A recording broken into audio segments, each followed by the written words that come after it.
Yeah, those three things were really the distillation of a lot of research that we have done over the past 3 years. And it's sort of a simplification. But my point is, there are lots of things that you can say about what a good buyer agent does, some of which both of you mentioned, right? Well, I can show you houses, I can let you into houses, I can project manage this process for you. I can do all of these things. Okay. And those things are great. And if you're good at that, that's valuable.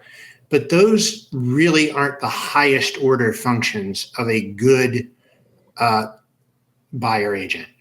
And what I suggest is that rather than just listing out the 100 things that you will do to help your buyers through the process of buying a home, really focus on the things that we know matter most to them. And we know that. The whole reason why I'm able to say this is because we've spent countless hours speaking to consumers about just this issue.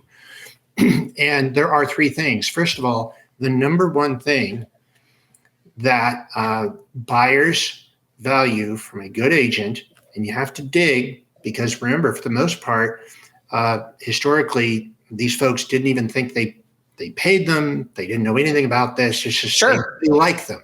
Okay. Number one is risk mitigation. And this is powerful because it is emotional.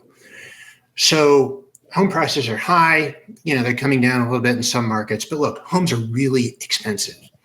And mortgage rates, even though they're coming down a little bit now, have been really high. We have this huge affordability problem in America. And so what I'm doing is incredibly risky for me. It's risky for me financially. It's risky for me emotionally.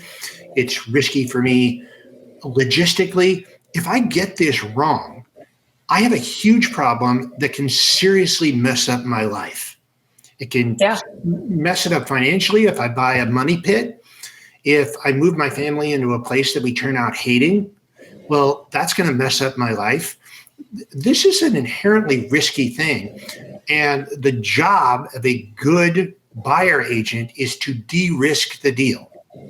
And so when you talk about de-risking the deal, you're talking about things like, okay, I know because I'm really good at this and I'm going to do the research. Well, how much is enough to pay to get the home you want, but how much is too much? The difference between those two numbers, there are tens, if not hundreds of thousands of dollars writing on that question. And that involves a lot of skill.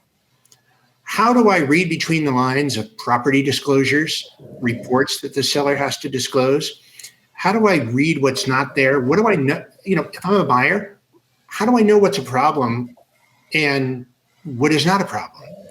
That is what a good buyer agent does. They de-risk the deal with that knowledge.